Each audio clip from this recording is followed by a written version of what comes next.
আলহামদুলিল্লাহ ১১৫ বছর বয়সে অন্ধ হয়ে নিয়মিত যাচ্ছে মসজিদে, দিচ্ছেন আজান, সবাইকে আহ্বান করছেন নামাজের দিকে।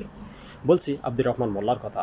তার বাড়ি নাটোরের বড়াইগ্রাম উপজেলার নগরদেহা ইউনিয়নের বড়দেহা গ্রামে। আজ থেকে প্রায় ২০ বছর আগে একটি দুর্ঘটনায় তিনি দৃষ্টিচক্ষু হারান।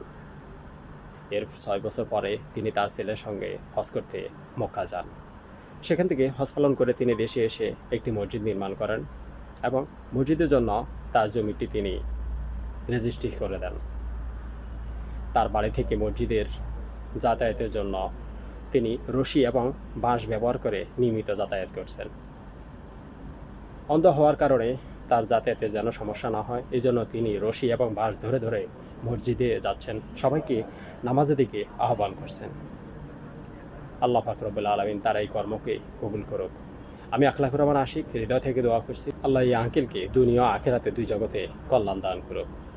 আর যাদের দৃষ্টিচক্ষু আছে, এখনও সুস্থ স্বাভাবিক আছেন, যারা নিয়মিত নামাজ পড়ছেন না, নামাজ থেকে দূরে আছেন, ফিরে আসেন তাওবা করে রবের দরবারে নামাজ দিয়ে।